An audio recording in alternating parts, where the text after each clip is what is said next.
நாமத்தினாலே வாழ்த்துகிறேன், வரவேற்கிறேன், நன்றி செலுத்துகிறேன்.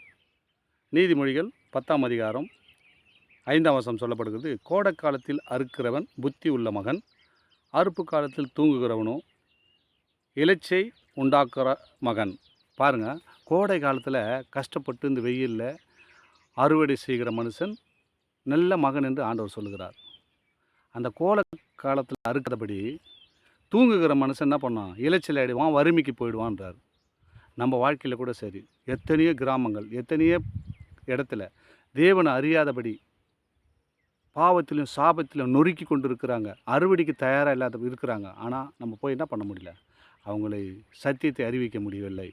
ஆத்மா தாகம், ஆத்மா பாரத்தோடு இருக்கிறார்கள். அந்த விளைச்சல் கூட பாருங்கள், தரையில் கொட்டி போகிற ஆள் இருக்கிறது. அறுவடை பண்ணத்துக்கு ஆள் இல்லை. தரையில் கொட்டி போச்சுன்னா தானியம் வேஸ்ட் ஆகிடும். அதே போல் ஆத்துமாக்களை சந்திக்க முடியாதபடி அநேக ஜனங்கள் இருக்கிறார்கள். அந்த இடத்துல போய் தேவனுடைய வார்த்தை பேசும்போது அவர்கள் பாவத்திலும் சாபத்திலும் அக்கிரமிருந்து மீட்டு நல்ல ஒரு தானியமாக அவர் மாறுவார்கள். அவர்களுக்கு நம்ம என்ன பண்ணோம்? அறுவடையும் மிகுதி, ஆட்களோ குறைவு. அறுவடை மிகுதி ஆயிடுச்சு, அநேக பாவம் பெருகி போயிருக்குச்சு. ஆனாலும் நம்ம என்ன பண்ண முடியாது? அந்த பாவத்தை நம்ம போய் அவர்களிருந்து விடுவிக்க முடியாது, நம்மளை இன்னும் போய் சொல்ல முடியல. என் அன்பு சகோதரன், அன்பு சகோதரி, வீடியோ பார்க்குற உங்களை ஆண்டவர் பேசுகிறார். அறுவடைக்கு ஆயத்தமாவோம், தானியங்களை களஞ்சியத்தில் சேர்ப்போம், ஆசீர்வாதத்தை பெற்று அன்போடு வாழ்வோம். ஆண்டவர் அந்த விவசாயியை குறித்து ஒரு ஓமையாக நம்மளோடு பேசி கொண்டிருக்கிறார். பாருங்கள், தானியம் விளைஞ்சிருச்சுன்னா அறுவடை செய்யலாம், தானியம் அந்த நிலத்திலே கொட்டிடும், வேஸ்ட்டாக போயிடும். ஏற்ற காலத்தில் அறுவடை பண்ண வேண்டும்.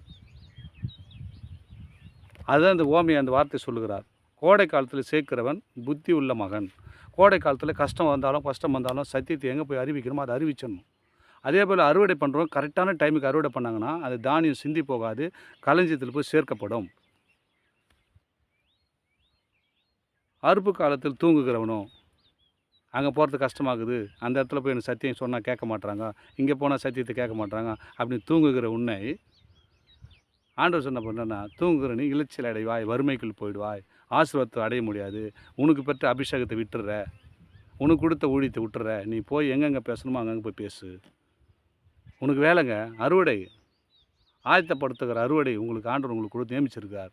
இந்த வீடியோ பார்க்குற அன்பு சகோதரர்களே, அன்பு சகோதரனே, நீங்கள் கூட போய் அறுவடைக்கு ஆயத்தமாக பார்க்குங்கள்.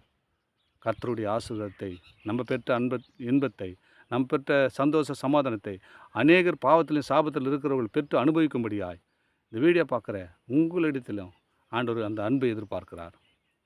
தொடர்ந்து நம்ம அறுவடைக்கு ஆயத்தமாவோம். அறுவடையாக இருக்கிற ஆட்களுக்கு நம்ம ஆயத்தப்படுத்துவோம். ஆத்மா பாரத்தோடு நம்ம கடந்து போவோம். கர்த்தர் நம்மளை ஆசீர்வதித்து வழி நடத்துவாராக. ஆமென். God plus.